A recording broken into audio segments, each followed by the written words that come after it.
Assalamualaikum warahmatullahi wabarakatuh. Perkenalkan, saya Wengki Manutilah, NIM 18089175, kuliah seminar Jumat 9.30 sampai 11.30. Baiklah, pada kesempatan kali ini saya akan mempresentasikan proses terjadinya gerak menurut teori kibernetik. Teori kibernetik sendiri merupakan salah satu teori yang relevan menjelaskan tentang proses terjadinya gerak atau aksi-aksi motorik. Inti dari teori kibernetik terletak pada mekanisme pengolahan informasi secara berkelanjutan, yang tidak hanya terbatas pada pengolahan informasi yang menyangkut tentang pelaksanaan gerak, tetapi meliputi pengolahan informasi tentang jalannya suatu gerak yang terjadi pada manusia. Penerimaan dan pengolahan informasi tentang jalannya suatu gerakan dikenal dengan istilah feedback, yang merupakan inti dari teori kibernetik. Yang kedua yaitu konsep dasar teori kibernetik. Konsep dasar dari teori kibernetik yang pertama adalah manusia bukanlah makhluk yang pasif. Maksud dari manusia bukan makhluk yang pasif di sini adalah manusia bisa menentukan dan mengendalikan proses dan arah tingkah laku yang ditampilkan oleh gerakannya. Yang kedua yaitu manusia merupakan suatu sistem pengaturan dan pengendali informasi. Jadi manusia itu sendiri yang akan mengatur dan mengendalikan informasi yang diterima oleh otak dan kemudian dilaksanakan menjadi gerak. Yang ketiga yaitu teori kibernetik menerangkan tingkah laku dan aksi-aksi motorik manusia sebagai suatu model intern yang dinamis, di mana tingkah laku tergantung pada fleksibilitas dan kemampuan adaptasi reaksi.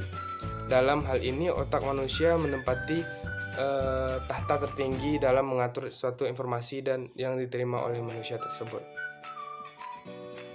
Yang keempat yaitu pengaturan dan pengendalian aksi motorik dimungkinkan karena adanya sistem informasi umpan balik secara berkelanjutan, terutama umpan balik progresif yang yaitu umpan balik yang datang dari reseptor, terutama kinestik yang langsung memberikan informasi langsung kepada susunan saraf. Yang kelima yaitu teori kibernetik memandang manusia sebagai suatu sistem informasi. Artinya, dalam menampilkan suatu respon, manusia aktif dalam menentukan menerima dan mengolah informasi yang dia terima secara intern, yaitu pengolahan informasi secara psikis. Hal ini memungkinkan karena manusia memiliki sistem informasi itu sendiri, yaitu alat-alat indera dan sistem saraf. Yang keenam yaitu memandang manusia tidak hanya sebagai organisme yang aktif dalam menerima dan mengolah informasi, melainkan juga mampu melakukan reproduksi dari ingatan-ingatan masa lalu, ingatan-ingatan pengalaman yang telah dimilikinya, serta mampu melakukan koreksi-koreksi terhadap kesalahan gerak yang dia lakukan. Selanjutnya yaitu adanya kemampuan manusia untuk memproduksi kembali ingatan dan pengalaman. Dimungkinkan karena manusia memiliki suatu konstelasi penyimpanan ingatan dan pengalaman yang pada suatu saat siap diaktifkan kembali. Contohnya seperti kita melakukan latihan.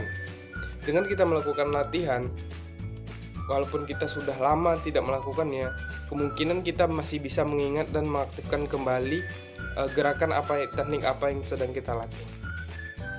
Teori kibernetik yang dibangun melalui pengembangan prinsip-prinsip teori pemrosesan informasi dan komunikasi dapat digambarkan sebagai contohnya stimulus dari suatu rangsangan, kemudian diproses oleh alat indera, kemudian alat indera menyalurkan ke saraf sensorik, kemudian saraf sensorik menyalurkan ke otak, kemudian di otak disalurkan lagi ke saraf motorik sehingga akan terjadi gerak.